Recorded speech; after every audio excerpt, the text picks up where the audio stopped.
Hello everyone, welcome to the session. In this session, I'm discussing about semaphores of operating system codes. Now let's see what is a semaphore. Basically, semaphore is actually used for process synchronization. So we seen like if more than two processes are accessing the same resource or same database, then there will be conflict that may lead to deadlock also. So what we have to do is we should synchronize their actions. It means that when one process is accessing the common database, the second one should wait. Now, how the second one will know that the first one is working on the database means we have to synchronize with some methods. So many synchronization methods are there. So, out of them, we are using one here, that is semaphore.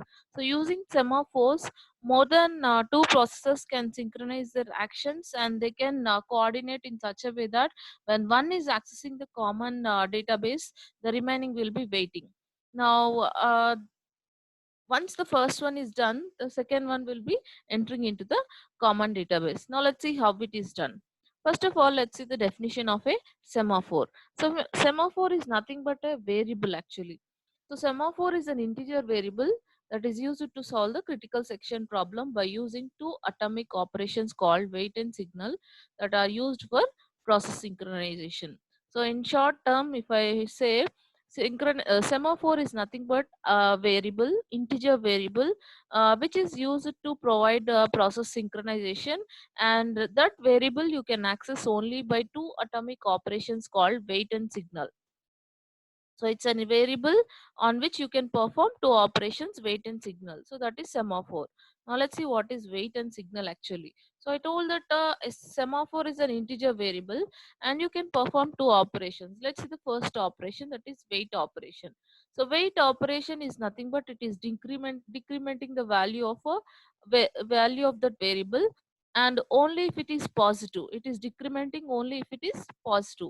If it is negative, it will not decrement the value because it will become if it is 0, it if you'll decrement, it will become negative, and if it is negative and still you are decrementing means it will become negative.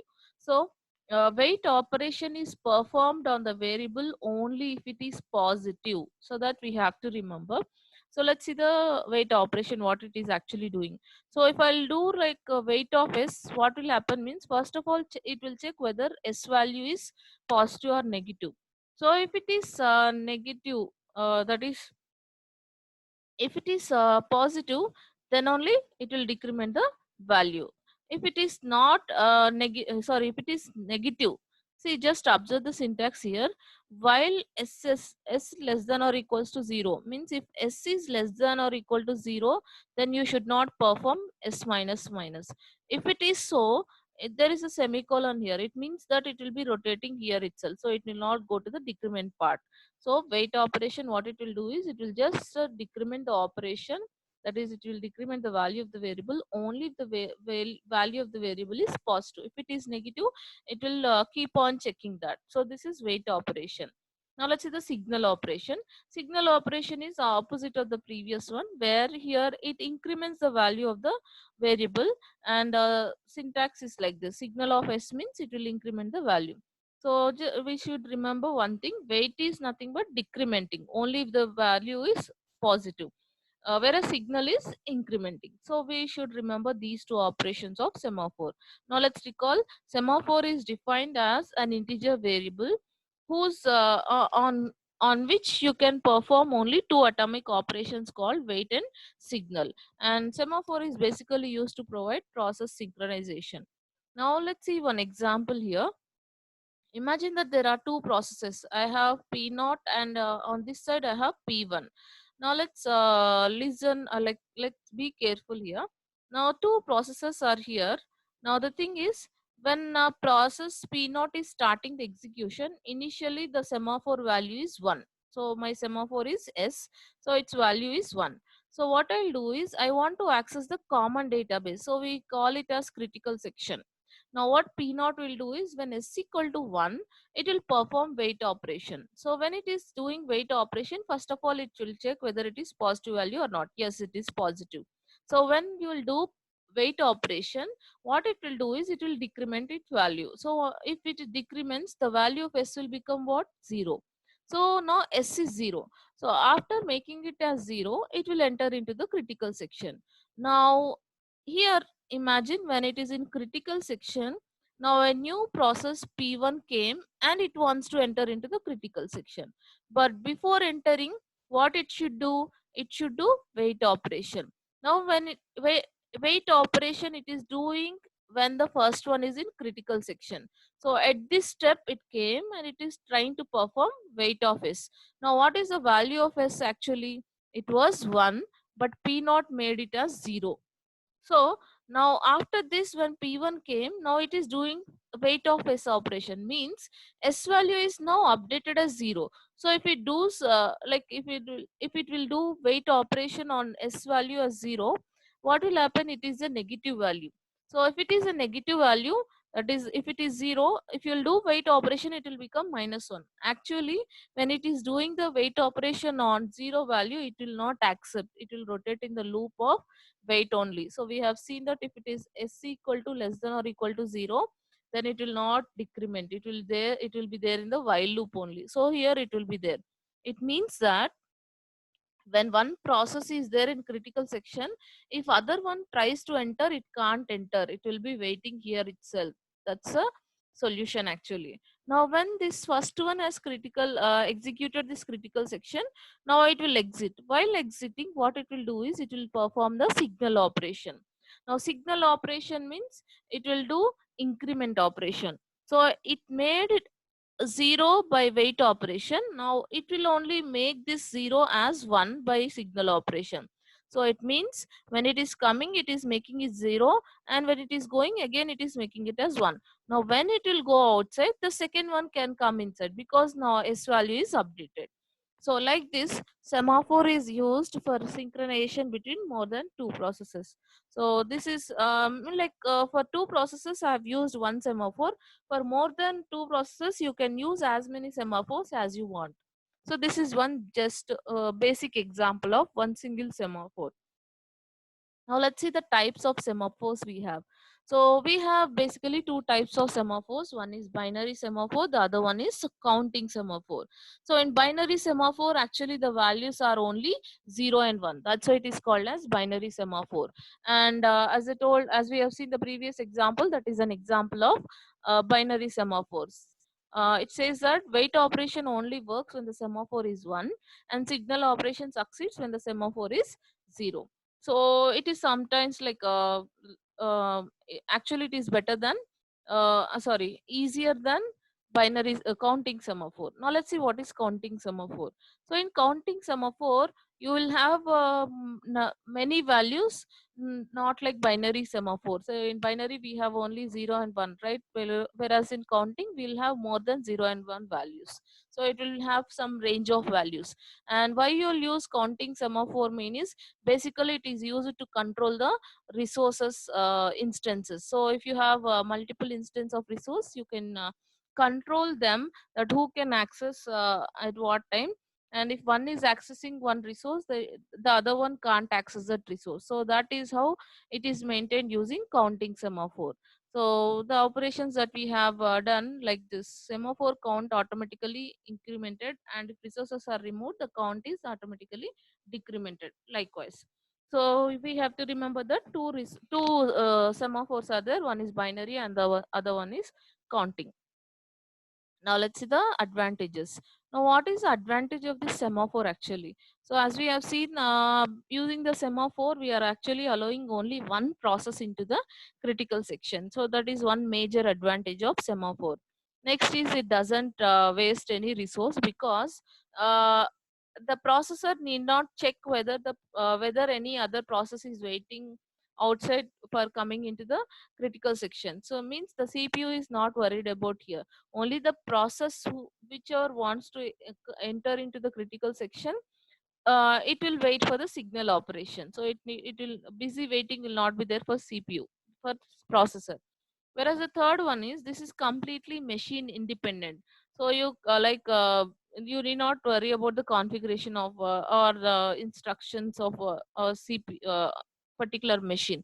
So it is machine independent. So these are the three major advantages of semaphore. Now let's see the disadvantages. Now, the major disadvantage is semaphore is actually good when to provide the synchronization, but if you'll misplace them or if you'll place them in incorrect order, then it will lead to deadlock. Now, let's see one example here. Now, generally, what is the syntax? First, wait operation should be there, and then signal operation should be there. Now, imagine that you have signal operation first and you wait operation next. Means by mistake you misplaced the order. First you placed signal operation first, then wait operation. So what will happen? By signal it will increment. So already s value will be 1. If you'll increment that, it will become 2, or else if it is a binary semaphore, it will be 1 only. So by that you are allowing everyone into the critical section. So that is a problem. Next thing is weight and weight. So if you are writing two weights, so here you are making the value of 0 and you are entering, and by leaving you are making it negative. So you are not allowing anyone to come into the critical section. So this is a problem. Next is signal. So while coming I'll increment, and while leaving also I'll increment. Means I'm allowing all the processes inside. So this is a problem. So it means that when you're using the semaphore, you should follow the syntax, that is wait, after that signal should be there. But if you are misplacing, that is if you are writing like signal and wait, or if you are writing like two waits, two signals, this will lead to deadlock, or this may lead to some conflict. So this is one major disadvantage. So let's see the first one. Semaphores are complicated so that wait and signal operations must be implemented in the correct order to prevent deadlocks. And one more thing is, if you are using in large scale, if you are using too many semaphores, then it may lead to loss of modularity. So you will not be able to identify which semaphore is used for what and so on. Next is the major one more disadvantage is semaphore may lead to priority inversion. So what does it mean is, you may allow lower priority process to enter into the critical section, leaving the higher priority outside. So this is a problem because you are not checking any priority here. So this is also one more disadvantage. So these are the advantages and disadvantages of our semaphore. Now let's see one example of semaphore, that is how you are implementing the solution using semaphore for a problem. So here we are discussing a problem that is called as readers writers problem. So this is actually one classical problem of synchronization. So let's see what is readers writers problem. Now the thing is, set of people are there. One set of people are there who are called as readers. There is another set of readers another set of people are there, they are called as writers. The reader's job is to read continuously, whereas the writer's job is to write. Now the thing is, we have a problem here. Let's observe the diagram. A single writer, if he is there, he can write successfully on that database. Imagine that both the readers and writers are sharing the same resource or same database.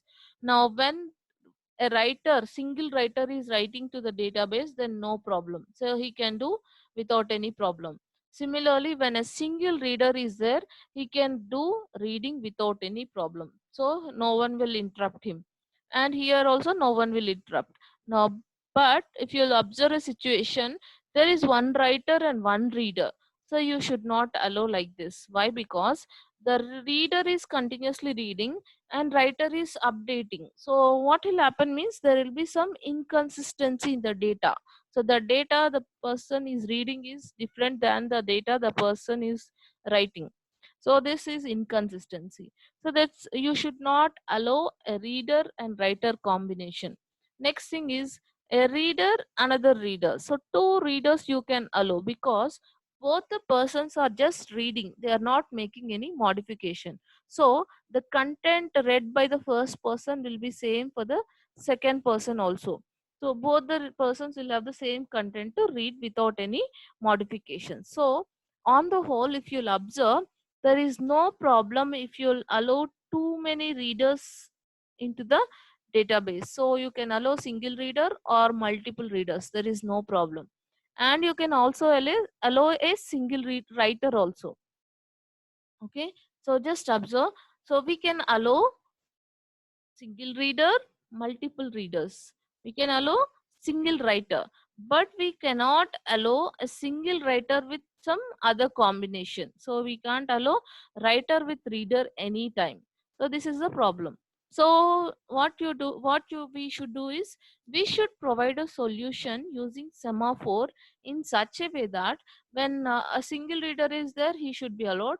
When multiple readers are coming in, you should allow, but when a writer is there, you should not allow a reader, or when a reader is there, you should not allow a writer. So this is a problem here. So let's see how this problem is solved using semaphore. Now let's see the first problem. First semaphore. uh, for this readers writers problem, I'm writing on two sides of processes. First let's see the writer process side. So if a writer is there, now he'll perform wait operation, he'll enter, he'll write, and he'll exit. Now, when one writer is there, he'll not allow any reader also. So, what he'll do is he'll just use one semaphore. Now, let's see what is that semaphore. Now, this writer process, in this writer process, what he is doing is he's just using a semaphore called as W. W stands for writer, for our example. Now, what writer will do is initially W value will be 1. Now, he'll do wait operation on W. So, it will become 0. Now, he'll go inside and he'll do some writing. And then, when he's writing here, no other writer can come inside because the write value is already 0. So, if the second writer will come, he can't enter. Reader can't come because for reader this is not the semaphore. Now the writer enters, he'll perform write operation, and then he'll leave. While leaving, he is incrementing the value of W. That is, it will become 1 again. So this is how the process will use a semaphore called W. So this is a writer process. Sorry. Now let's see the reader side. Now, in reader side, it's a bit tricky. If you'll just like observe, it will be very easy to understand actually. Now, for the reader side, what's the what is the condition? Single reader can be there, and he can allow multiple readers also. Means too many readers can be there, but when one reader is there or too many readers are there, you should not allow a writer. So on the whole, all the readers are allowed, but a single writer is not allowed. So your task is you should allow readers only one by one, but don't allow any writer. Now let's see how to allow readers and how to avoid the writers. Now what is the writer semaphore W? For reader, I'm taking R. Now just observe. For reader semaphore, I'm taking R. So initially R value will be 1. So when the first reader is coming, he'll do wait operation. So by that value will be decremented. So he'll come inside and he'll just see this variable read count plus plus. Now he's the first person, right? So the read count will be 1 because he's the first person. Now, if the read count is 1, that is if he is the first person, now what he's doing, he is doing weight of W. It means that he is also decrementing the value of writer. What is writer semaphore? W. So the first person when he is entering, he is also decrementing the value of writer. So W is 1, right? So here it will make it as 0. Who is doing that? Only the first person. So he has decremented the value of reader, and if he is the first person, he is decrementing the value of writer also, because if the first reader is making this as 0, the next one, if it is writer, he can't come in because the value is 0. So on the whole, the first reader is stopping the writer here. So he's stopping the writer, but he's not stopping the reader. So that's why he gave the signal for reader also. So he incremented the value for reader. So reader, he came, he decremented, he checked he is the first person, and he is avoiding the writer here. Now writer part you keep it aside. Now he came in, he decremented, right? He should increment, because if he is incrementing, then only the other reader can come here. So he'll come and he's check he's not the first person, that is he's the second person, so he need not do anything. He'll just give the signal. Now the third person comes, he'll check the value. he'll decrement the value. Then he'll check it is not his job, and then he'll give the signal. Likewise, too many readers are allowed, whereas the first reader has made writer to stop here. So this is entry point. Now after too many readers enters, they'll do reading here. Now once the reading is done, everyone will leave one after the other. Now while they are leaving, what they have to do is all the readers can leave, but the last one it has to do is the first person has stopped the writer process here. Now reading process is done. When readers are going out, the last person should give the signal to this writer process, because you stopped him to come from coming in. Now while leaving, you should give a signal to him that he can come in now. So for that, only the last person will do that. So how you'll know that last person means when the read count is 0. If the read count is 0, that is about to last person about to exit, that person will give the signal to writing process. So whereas the remaining readers, they'll decrement here, they'll give the signal and they'll leave. Once the signal is given, the second reader will come, he'll decrement and then increment and then he'll leave likewise. Now every time they'll check the read count. Only if the read count is 0, that person will give the signal. So every time when one reader is going out, read count will be decremented. After decrement, if it is 0, then he should give signal. If it is not 0, he'll go out likewise. So this is called as exit part, whereas this is entry part. So this is one solution that you can provide using semaphore. So we have seen that we are using two semaphores, one for writer, one for reader. So but the reader is first reader is coming and he's stopping the writer, then giving the signal to remaining readers likewise. So I hope everyone understood semaphores in this session, and a problem, reader writer problem using semaphore we have discussed. I hope everyone understood. Thank you all.